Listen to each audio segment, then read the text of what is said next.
What is up, everybody? Almost Evil 33 is here again, and I got another Medal of Honor gameplay commentary for you guys, but this is no ordinary gameplay commentary. This is the How to Get a Cruise Missile series. That's right. You were looking at combat mission gameplay right now. I've never done this before, and I just hopped in, and I'm like, I'm getting some gameplay for how to get a cruise missile, and I figured combat mission would be a great choice because it's long, and it also provides us some epic moments, and I know a lot of you guys have been asking for combat mission, so here you go.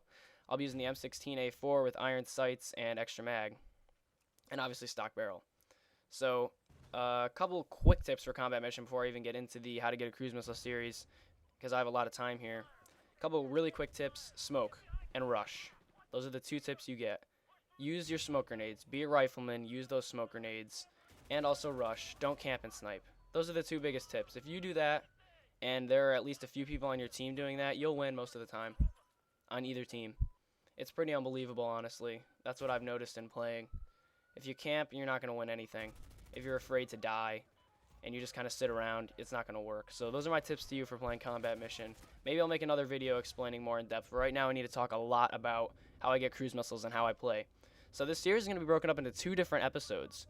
And how I'm going to make this work is the first episode, which is this one obviously, is going to talk about my actual gunplay, and it's going to involve more of, you know, what I'm looking at on the screen, what I'm concentrating on, and maybe my preferred class setup and guns and stuff like that.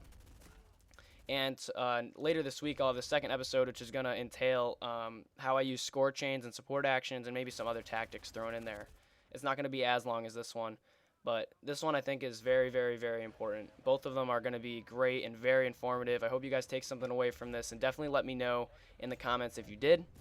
But anyway, getting to where I'm going to start, hopefully you guys are going to enjoy this. So without further ado, let's get started. Okay, so on the Medal of Honor screen, you'll notice that you have the UAV in the upper left corner and your score chain counter, as well as your ammo count in the lower right-hand corner. Now, in combat mission, there's also the ticket count in the lower left-hand corner, but we're not going to talk about that because it's not too important for this series. So first thing I'm going to talk about is the UAV.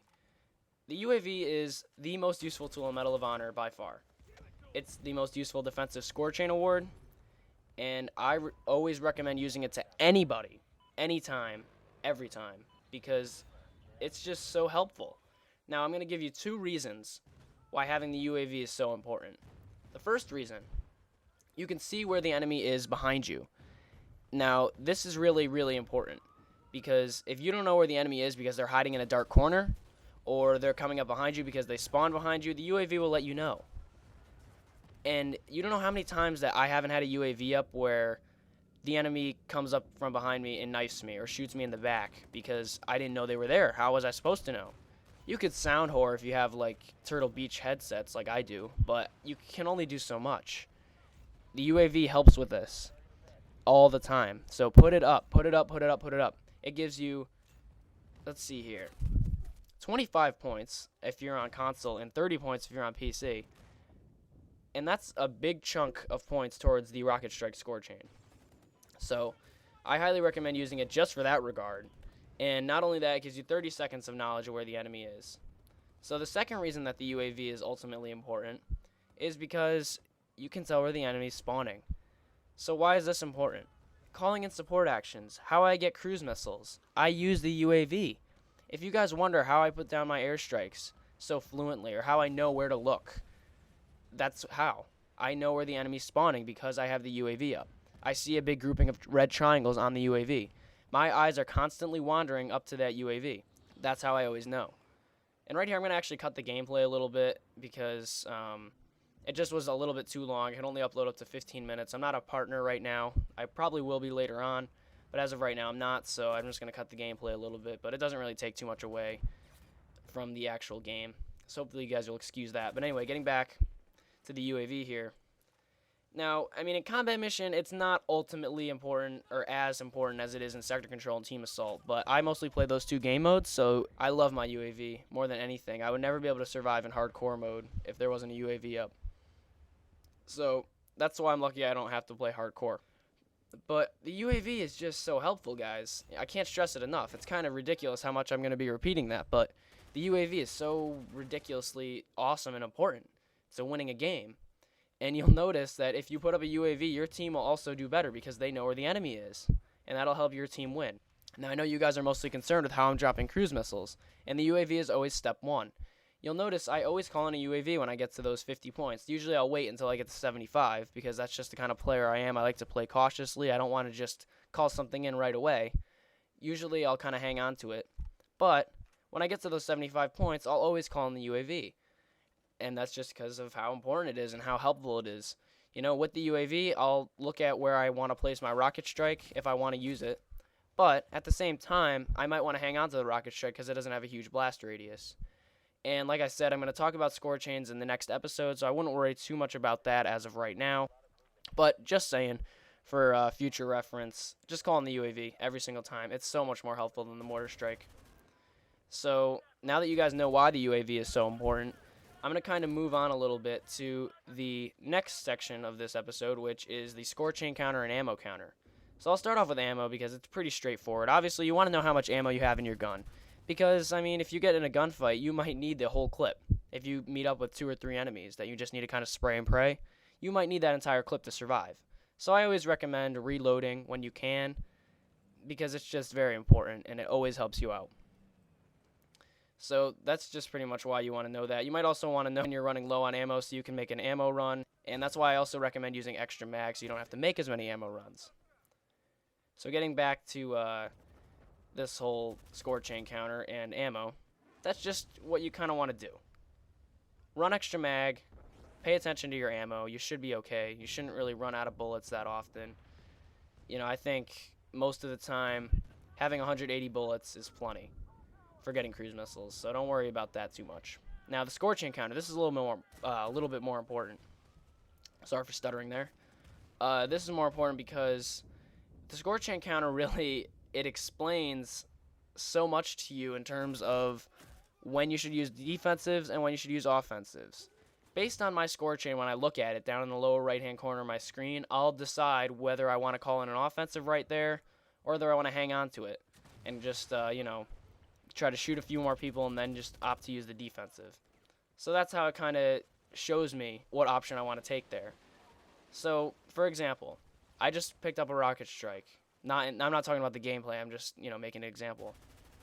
I just picked up a rocket strike and I'm at 100 points out of 175. I'm not going to call in the rocket strike right away because my UAV shows that the other team isn't totally in a clusterfuck. So what am I going to do? I'm going to hang on to it, find a safe place, pick off a couple enemies, or run towards the spawn. But I'm going to play a little bit cautiously. And using that cautiousness, I think that's a word. Using that cautiousness, I'm going to kind of hang out a little bit and get some kills until I have 150 points, in which I will call on the match ammo defensive score chain option and pick up a Hellfire missile, which I will use every time. So, really, that's what I like to always do. You'll notice I actually just did it right there.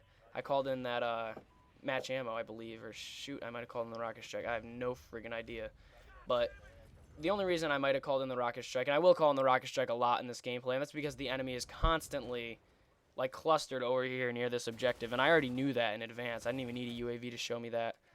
But this is kind of a bad example to have for calling in my support action tactics, but that's why I'm just kind of trying to explain, you know, always keep an eye on your score chain counter. It really does help.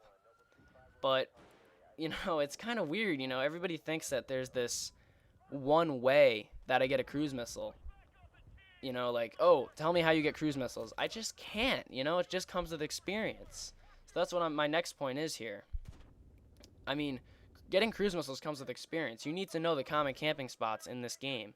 You need to know how many points the score chains give you. You need to know what to hear and listen for, so you'll know if enemies are around. For example, if I'm in this building and there's someone coming up behind me and it's a Taliban member and they're not on my UAV and I hear, you know, them yelling something in Taliban, I'm going to have to turn around. A lot of inexperienced players won't do that. They'll think it's like preloaded or something and they won't turn around. But I have to know that, and I know that because of experience, and that's how Medal of Honor works, you know? You have to have experience with the game in order to be successful. And that's just how it is, you know? Whether you like it or not, Medal of Honor requires a lot of experience to play, unfortunately. So that kind of moves me on to my next point as well. You need to make sure you know where the enemy likes to camp on every single map. There are certain maps that I favor more than others because there's not as many places for the enemy to camp. For example, I love Garmsir Town and I love Kunar Base because there's not as many places where the enemy can camp. Also, the spawn traps there are absolutely beautiful. So, I mean, that's another plus. But, I mean, you have maps like Kabul City Ruins and Kandahar Marketplace that I really don't like at all. And that's the main reason I don't like them, because they have a lot of places where the enemy can camp out and I won't be able to see them because it's dark. And also because the spawn traps aren't so hot there. It's kind of hard to get a cruise missile sometimes because the spawns flip, and sometimes they spawn enemies in different places, and it makes it a little bit more complicated than most of the maps. So, I mean, that pretty much doesn't really wrap it up, honestly. There's just so much I can talk about, but I don't know how to put it, though. It's hard to make these videos, you know? It just comes with so much experience with the game, like playing. You know, I know what to do when I'm at a certain level. If I'm at, 160 out of 175, I have to have a mix of aggressive and defensive play. I need to know how to respond when I'm at that kind of a score chain level. And that all comes with experience. So, moving on to my next point, this is a big area where I think a lot of Medal of Honor players that I've seen fail. I've got a friend who plays Medal of Honor, and we used to play together. He plays more Battlefield now, unfortunately. But his biggest problem was that he always concentrated on one enemy. And he didn't really use his UAV and look at his ammo count and score chain counter that often, which is already a big problem. But his biggest issue wasn't even any of that. It was that he only concentrated on one enemy at a time. That's a really big issue. And I'll tell you why. You can't concentrate on one enemy. It doesn't work. You just can't do that. You need to have your eyes moving all over the screen, using your peripherals to see who's on the left side of you and the right side of you, Because if you just keep your eyes on one person, like let's say you start shooting at somebody and then they run into some smoke, you can't just keep looking for them. You have to ignore them. You have to look all around your screen, especially in, like I said, team assault and sector control. That's the most important. That's a big failure of a lot of Medal of Honor players. They just like to concentrate on one person.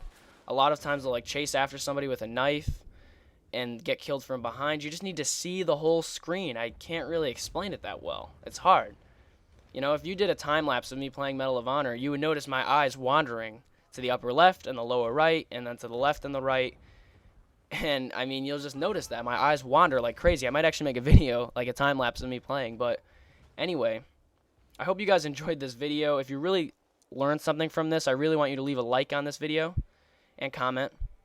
And please subscribe if you haven't to my channel. I produce a lot of awesome Medal of Honor content and some Battlefield 3. So if you guys enjoyed this video, definitely make sure you like it and share it.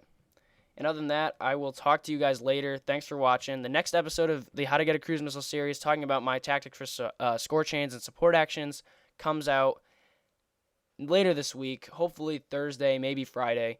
But I will catch you guys then. Other than that, have a great couple days. Hope you got something out of this video. Thanks for watching. Peace.